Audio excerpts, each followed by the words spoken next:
production d'oignons. Étape du jour, la zone des Niayes avec Alassane Diédhiou. Après la vallée du fleuve Sénégal, c'est au tour du littoral nord de recevoir le ministre en charge du commerce et sa délégation. Les Niayes, autre zone de production d'oignons, même potentiel en termes de rendement horticole. Nous sommes à Potou dans la région de Louga. Ici, l'oignon est roi. Cette année encore, la production a atteint des records.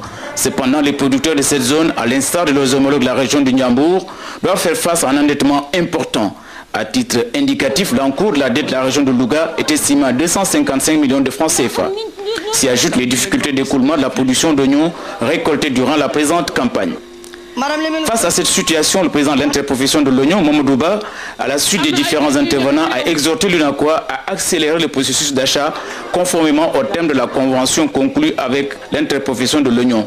En réponse, le secrétaire général de l'UNACOA, Moustapha Allo, s'est dit sensible à cette doléance. Cependant, les commerçants exigent des producteurs le respect de leurs engagements à ne pas vendre l'oignon en prix au rabais aux commerçants maraudeurs qui ont fini de créer une saturation du marché avec 7000 tonnes enregistrées à Dakar. Interpellée par les producteurs, Mme Matassi Diallo, renouvelant le soutien de l'État, a exhorté les commerçants et les producteurs d'oignons à respecter les engagements pris devant le gouvernement. Le même message, le ministre en charge du commerce l'a délivré à Mboro. Ici, Matassi Diallo a visité le site où devrait se construire le futur magasin de stockage d'oignons. La particularité de Mboro, il faut le souligner, c'est l'existence de cultures d'oignons destinées à l'exportation. Ici à Mboro, spécifiquement, nous travaillons avec l'oignon blanc, c'est-à-dire la qualité Mercedes, qui a une productivité très grande. On a en abondance vraiment avec un pot d'oignon. On a presque la quantité qui sera récoltée sera de 10 tonnes. Et réagissant par rapport à cette situation particulière, le ministre Matassi Diallo explique les enjeux économiques. C'est la troisième année d'exportation. La première année, ils ont exporté un conteneur. La deuxième année, ils ont exporté 7 conteneurs. Et cette année, nous en sommes au 5e mois. Ils ont déjà exporté 7 conteneurs. C'est une variété qui peut être vulgarisée au niveau national afin que l'exportation puisse être assurée par les producteurs d'oignons. Dans un contexte de quête de croissance économique, le secteur de l'horticulture se positionne cette année encore comme un levier incontournable. Nous attendons un impact de plus de 70 milliards aujourd'hui sur cette production d'oignons, d'autant plus que on s'attend à au moins une production de 300 000 tonnes, la vallée, disons, les Niayes confondus. En effectuant une visite de terrain dans les zones de production de l'oignon, le ministre en charge du commerce, Matassi Diallo, a voulu de faire de l'agriculture le moteur de la croissance, une croissance qui se veut structurelle.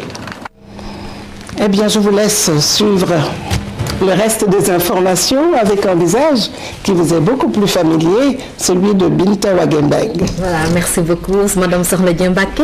Mais vous me permettez, avant de vous libérer, dites-moi, comment est-ce que vous avez vécu votre retour sur le plateau du journal télévisé 22 ans après?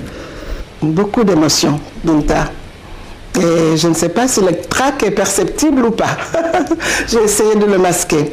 Mais je crois que c'est une première dans les annales de l'audiovisuel, que ce soit aussi bien au Sénégal qu'en Afrique. En général, on retrouve des personnes dans d'autres secteurs d'activité qui font leur jubilé et qui en profitent pour retourner à leurs activités d'antan.